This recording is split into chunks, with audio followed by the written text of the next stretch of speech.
आप सभी का हमारे YouTube चैनल पे बहुत बहुत स्वागत है। आइए जानते हैं वर्ष 2023 आषाढ़ मास शुक्ल पक्ष में पड़ने वाली देवशयनी एकादशी व्रत के शुभ मुहूर्त के बारे में, पारण समय के बारे में, व्रत पूजा विधि के बारे में, महत्व के बारे में, नियमों के बारे में, इस दिन से किस वस्तु का त्याग करना चाहिए, इस व्रत के दौरान खास किन नियमों का पालन करना चाहिए। तो आइए आज जानेंगे इन सबों के बारे में। संपूर्ण जानकारियां की प्राप्ति के लिए वीडियो को अंत तक जरूर देखें। आप सभी भक्तों को देवशयनी एकादशी की ढेर सारी शुभकामनाएं। आषाढ़ माह के शुक्ल पक्ष में पड़ने वाली एकादशी को इसे देवशयनी एकादशी, हरिशयनी एकादशी, विष्णु शयनी एकादशी आदि नामों से जाना जाता है। इस दिन भगवान विष्णु, माता लक्ष्मी का पूजन किया जाता है। एकादशी का व्रत जो कि हर माह के कृष्ण पक्ष और शुक्ल पक्ष की एकादशी तिथि के दिन इस व्रत को धारण किया जाता है। एक वर्ष में 24 एकादशी का व्रत होता है, वहीं पे अधिक मास होने पर 2 बढ़कर 26 एकादशी का व्रत होता है। और एकादशी का व्रत जो कि भगवान विष्णु, भगवान श्री कृष्ण को अति प्रिय होता है। यह व्रत सभी प्रकार के पापों को नष्ट करने वाली है। जब व्यक्ति के पाप और ताप नष्ट होते हैं तभी उनके पुण्यों का उदय हो पाता है। उसके बाद ही सांसारिक सुखों की प्राप्ति हो पाती है।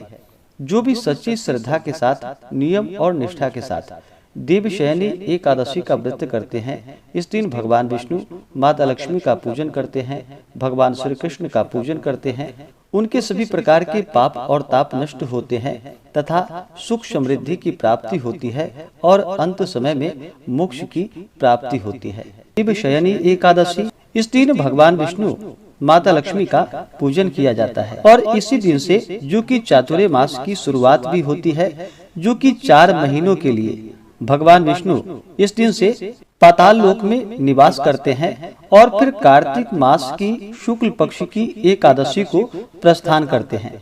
इसी कारण इसे देवशयनी एकादशी तथा कार्तिक मास की एकादशी को देवोत्थान, देव उठनी एकादशी के नाम से जाना जाता है। इन 4 महीनों में जो कि सभी प्रकार के शुभ और मांगलिक कार्य, विवाह आदि कार्य जो कि बंद हो जाते हैं। और इन 4 महीने जो कि भगवान विष्णु जो कि क्षीर सागर में अनंत शैया पर शयन करते हैं। और इस दौरान जो कि साधु लोग एक ही स्थान पर रहकर तपस्या करते हैं। इस बार देवशयनी एकादशी का व्रत जो कि 29 जून 2023 दिन गुरुवार को किया जा रहा है। एकादशी तिथि प्रारंभ समय 28 जून 2023 दिन बुधवार रात्रि 3:20 और एकादशी तिथि की समाप्ति होगी 29 जून 2023 दिन गुरुवार रात्रि 2:43 पे। तो हमें शुद्ध रूप से सूर्योदय व्यापनी के अनुसार जो समय प्राप्त हो रहा है वह समय 29 जून 2023 दिन गुरुवार को प्राप्त हो रहा है। तो सभी इस दिन व्रत को धारण करेंगे और इस व्रत का पारणा जो कि अगले दिन 30 जून 2023 दिन शुक्रवार को व्रत का पारण किया जाएगा। पारण का जो समय होगा वह समय सुबह 5:52 से सुबह 7:52 तक व्रत का पारण किया जाएगा। देवशयनी एकादशी व्रत का पारण जो कि यव चूर्णेन पारणम यानी कि जौ के चूर्ण से इस व्रत का पारण किया जाएगा। आप चाहें तो जल, तुलसी दल या फल से व्रत का पारण कर सकते हैं। एकादशी तिथि के दिन योग जो कि सिद्धि योग रात्रि 3:43 तक होगा। उसके बाद श्राद्ध योग जो कि बड़ा ही अच्छा योग बन रहा है। नक्षत्र जो कि स्वाति नक्षत्र शाम 4:30 तक। उसके बाद विशाखा नक्षत्र 29 जून को जो राहु काल का समय होगा वह समय दोपहर 1:44 से दोपहर 3:27 तक राहु काल का समय होगा। राहु काल समय के दौरान कोई भी शुभ कार्य या नया कार्य नहीं करना चाहिए, यह लाभकारी नहीं होता है। और 30 जून को जो राहु काल का समय होगा वह समय सुबह 10:18 से दोपहर 12:01 तक होगा। जो भी एकादशी का व्रत करते हैं उन्हें एकादशी व्रत के लिए जो कि 10वीं के दिन से ही व्रत में नियम का पालन करना पड़ता है। 10वीं तिथि के दिन, एकादशी तिथि के दिन और द्वादशी तिथि के दिन इन 3 दिनों तक जो कि शुद्ध और सात्विकता का पालन करना चाहिए। 10वीं तिथि के दिन जो कि सूर्यास्त होने से पहले ही भोजन ग्रहण करना चाहिए। भोजन में जो कि चावल का प्रयोग नहीं करना चाहिए, मसूर दाल का प्रयोग नहीं करना चाहिए या कटहल की सब्जी आदि का प्रयोग नहीं करना चाहिए, शहद का प्रयोग नहीं करना चाहिए। तो 10वीं को जो कि सूर्यास्त से पहले ही भोजन ग्रहण करे, उसके बाद दांतों को अच्छे तरह से साफ कर ले। दांतों में कोई भी अन्न का रेशा ना होने पाए, इस बात का ध्यान रखे। और रात्रि में एकादशी व्रत का स्मरण करते हुए, भगवान विष्णु का स्मरण करते हुए ब्रह्मचर्य का पालन करते हुए सोना चाहिए। और एकादशी तिथि के दिन जो कि सुबह ब्रह्म मुहूर्त में उठ करके नित्य क्रियाओं से निवृत्त होकर के गंगा नदी में स्नान करना चाहिए। गंगा नदी में अगर स्नान नहीं कर पाते हैं तो घर के नहाने के पानी में ही थोड़ा सा गंगा जल मिला करके माता गंगा का और वरुण देवता का स्मरण करके स्नान करना चाहिए। उसके बाद शुद्ध वस्त्र धारण करके भगवान सूर्य देव को अर्घ्य प्रदान करना चाहिए और फिर व्रत का संकल्प लेना चाहिए। भगवान विष्णु से प्रार्थना करनी चाहिए कि हे भगवान विष्णु, हे माता लक्ष्मी, आज मैं देव शयनी विष्णु शयनी एकादशी का व्रत करने जा रहा हूँ या करने जा रही हूँ। इस प्रकार से भगवान से प्रार्थना करें कि हमारे सभी प्रकार के दैहिक, दैविक और भौतिक पाप नष्ट हो जाएं। आपके मन में जो भी इच्छा हो, जो भी कामना हो, वह प्रभु से कहें। और एकादशी तिथि के दिन जो कि इस दिन रात्रि उपवास रहते हुए व्रत को धारण करना चाहिए। आप चाहें तो फलाहार ग्रहण करके भी व्रत को धारण कर सकते हैं या सेंधा नमक का प्रयोग करके व्रत को धारण कर सकते हैं। एकादशी के दिन जो कि चावल ग्रहण बिल्कुल भी नहीं करनी चाहिए। इस दिन फलाहार में जो भी फल फ्रूट हो उसका आप प्रयोग कर सकते हैं। दूध से बने हुए वस्तु का प्रयोग कर सकते हैं। चाय, कॉफी आदि पी सकते हैं। दूध ग्रहण कर सकते हैं। केवल एकादशी के दिन जो कि अन्न ग्रहण नहीं करनी चाहिए, फलाहार आदि का सेवन करके आप व्रत को धारण कर सकते हैं जो उपवास नहीं रह पाते हैं। देवशयनी एकादशी के दिन जो कि पूर्ण ब्रह्मचर्य का पालन करते हुए, शुद्ध और सात्विकता का पालन करते हुए तामसिक वस्तुओं का बिल्कुल भी प्रयोग नहीं करना चाहिए। मांस, मदिरा, लहसुन, प्याज आदि का प्रयोग ना करें। इस दिन नशीले पदार्थों का सेवन बिल्कुल भी नहीं करना चाहिए। तंबाकू आदि का प्रयोग नहीं करना चाहिए। व्रत धारक को व्रत के दौरान किसी के ऊपर क्रोध नहीं करनी चाहिए। क्रोध करने से मुख से न निकलने वाले शब्द भी निकल जाते हैं, तो किसी के ऊपर क्रोध नहीं करनी चाहिए। शुद्ध और सात्विकता का पालन करना चाहिए। धर्म का आचरण करते हुए रहना चाहिए। अपने से बड़ों का सदा ही आदर और सम्मान करना चाहिए। महिलाओं का बिल्कुल भी अपमान नहीं करना चाहिए। जहाँ पर भी महिलाओं का अपमान होता है वहाँ से माता स्थिर लक्ष्मी रुष्ट होकर चली जाती हैं, तो इनका बिल्कुल भी अपमान ना करें। इस दिन जो कि दिन रात्रि अपना मन भगवान के चरणों में लगाएं और भक्ति, भजन, कथा श्रवण, स्तोत्र पाठ आदि का श्रवण करते हुए भगवान के नाम का स्मरण करते हुए समय को व्यतीत करना चाहिए। देवशयनी एकादशी के दिन इस दिन जो कि भगवान का पूरे विधि विधान के साथ सुबह और शाम के वक्त पंचोपचार या कोटोपचार विधि के द्वारा भगवान का पूजन करना चाहिए। आषाढ़ शुक्ल देवशयनी एकादशी को इस दिन उपवास करके जहाँ तक हो सोना, चांदी, तांबा या पीतल की मूर्ति बनवाकर उनका यथोपलब्ध उपचारों से पूजन करके जो कि पीताम्बर से विभूषित करके सफेद चादर से ढके हुए गद्दे, तकिया वाले पलंग पर जो कि शाम के समय में इस दिन भगवान को शयन कराना चाहिए, भगवान को सुलाना चाहिए।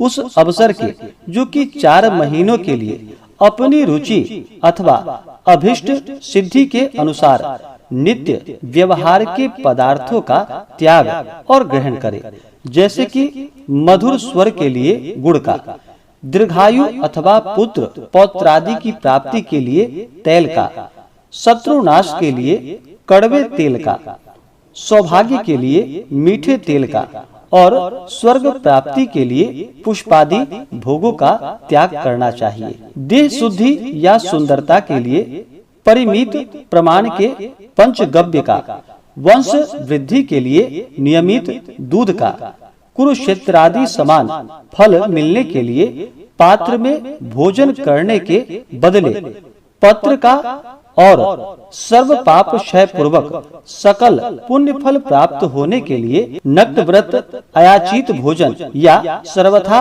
उपवास करने का व्रत, जो कि देवशयनी एकादशी से लेकर के देव उठनी एकादशी तक, जो कि 4 महीनों के लिए इन भक्ष्य भोज्यादि सभी पदार्थों के भक्षण करने का त्याग रखे और उपयुक्त 4 व्रतों में जो बन सके उनको ग्रहण करे तो महाफल की प्राप्ति होती है। यानी कि देवशयनी एकादशी से लेकर के देव उठनी एकादशी तक इन 4 महीनों के लिए अगर अपने प्रिय वस्तु का त्याग करते हैं, जो भी बतलाया गया है इसके अनुसार, तो इससे अभिष्ट सिद्धि की प्राप्ति होती है। एकादशी का व्रत, जो कि हर माह के कृष्ण पक्ष और शुक्ल पक्ष की एकादशी तिथि के दिन किया जाता है। एक वर्ष में 24 एकादशी का व्रत होता है। वहीं पे अधिक मास या मल मास होने पर 2/26 एकादशी का व्रत होता है। इस बार जो कि अधिक मास मल मास लगने जा रहा है, इस कारण से इस बार जो कि चातुर्मास 4 महीनों का होता है, लेकिन इस बार जो कि अधिक मास होने के कारण 1 महीना और ज्यादा हो जाएगा। देव उठनी एकादशी का व्रत जो किया जाएगा वह 23 नवंबर 2023 दिन गुरुवार को किया जाएगा। और इस बार देवशयनी एकादशी का व्रत जो कि 29 जून 2023 दिन गुरुवार को किया जा रहा है। तो एकादशी तिथि के दिन जो कि पूर्ण श्रद्धा भक्ति भाव के साथ भगवान विष्णु का, माता लक्ष्मी का सुबह और शाम के वक्त पूरे विधि विधान के साथ पूजन करना चाहिए। भगवान के पूजन के लिए इस दिन चाहिए कि एक अच्छा सा जगह ले, उस जगह को अच्छे से पवित्र करके, जैसे कि अपने घर के ईशान कोण में उस जगह को अच्छे से पवित्र करके वहाँ पे एक चौकी लगाए। चौकी पे पीला वस्त्र बिछा करके भगवान की प्रतिमा को स्थापित करे। सबसे पहले अपने लिए एक आसन लगाए। आसन पे जो कि पूर्व या उत्तर दिशा की ओर मुख करके बैठना चाहिए। सबसे पहले अपना शुद्धिकरण करे, अपना आसन शुद्धिकरण करे। कुशा अगर आपके पास हो तो कुशा को धारण करे अंगूठी के रूप में, फिर तिलक धारण करे। और सबसे पहले जो कि गणेश अंबिका का पूजन किया जाता है, तो पहले गणेश अंबिका का पूजन करे। किसी भी प्रकार के शुभ कार्यों में या मांगलिक कार्यों में भगवान गणेश जी का पूजन किया जाता है। भगवान गणेश जी जो कि विघ्न हरता है, सभी प्रकार के विघ्नों को दूर करने वाले हैं और सुख समृद्धि का आशीर्वाद प्रदान करने वाले हैं। तो सबसे पहले गणेश अंबिका यानी कि गौरी गणेश का पूजन कर ले। उसके बाद कलश को स्थापित करे। कलश के नीचे जो कि कुछ मिट्टी रखे, उसके ऊपर से सप्तधान्य रखे, उसके ऊपर कलश को स्थापित करे। कलश में जल डाले, सुपारी डाले, उसमें कुछ द्रव्य डाले, उसके ऊपर से आम का पल्लव रखे, उसके ऊपर जो कि चावल से भरा हुआ पूर्ण पात्र रखे, उसके ऊपर से पानी वाला एक नारियल रखे और फिर कलश देवता का पूजन करे। कलश में तीर्थों का, वरुण आदि देवताओं का आवाहन करे। उसके बाद फिर नवग्रह इंद्रादि 10 दिक्पाल देवताओं का पूजन करे। उसके बाद फिर भगवान विष्णु और माता लक्ष्मी का पूरे विधि विधान के साथ पूजन करना चाहिए।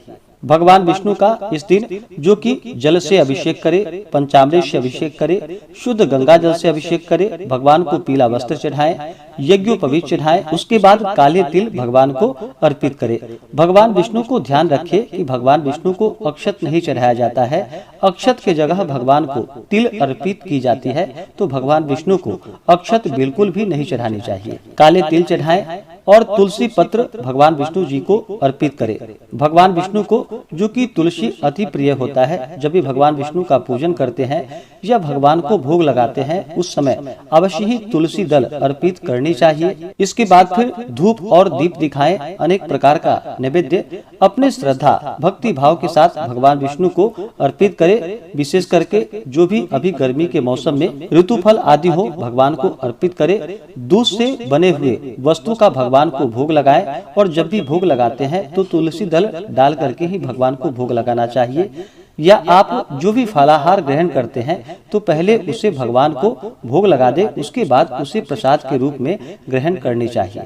इस प्रकार से भगवान को नैवेद्य अर्पित करने के बाद जल से आचमनी करवाएं। जब भी आप किसी को भोजन देते हैं तो भोजन के बाद जल अवश्य ही प्रदान करनी चाहिए। तो भगवान को नैवेद्य के बाद जल से आचमनी करवाएं, द्रव्य दक्षिणा चढ़ाएं, पुंगी फल, तांबूल, लौंग इलायची के साथ में यानी कि सुपारी, पान पत्र, लौंग इलायची के साथ में भगवान विष्णु को मुख शुद्धि के लिए अर्पित करें। इसके बाद फिर देवशयनी एकादशी व्रत का कथा श्रवण करे, भगवान विष्णु के स्तोत्र आदि का पाठ करे या श्रवण करे। इसी प्रकार से इस दिन भगवान का पूरे विधि विधान के साथ सुबह और शाम के वक्त पूजन करना चाहिए और शाम के समय में विशेष प्रकार से भगवान विष्णु के लिए उनके शयन के लिए उत्तम व्यवस्था करनी चाहिए और 4 महीनों के लिए जो कि भगवान योग निद्रा में चले जाते हैं और फिर देव उठनी एकादशी के दिन भगवान का प्रबोधन करना चाहिए, जागरण आदि का कार्य करना चाहिए, भगवान को जागृत करनी चाहिए।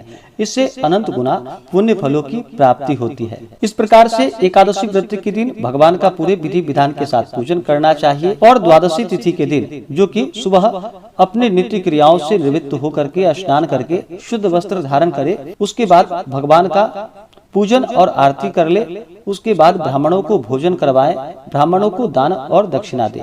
अगर ब्राह्मणों को उस समय भोजन नहीं करवा पाते हैं तो उनके निमित्त जो भी आपसे अन्न हो, वस्त्र हो, उनके निमित्त निकाल करके रख दे। उसके बाद फिर कहीं मंदिर में दे आए या किसी ब्राह्मण को दे।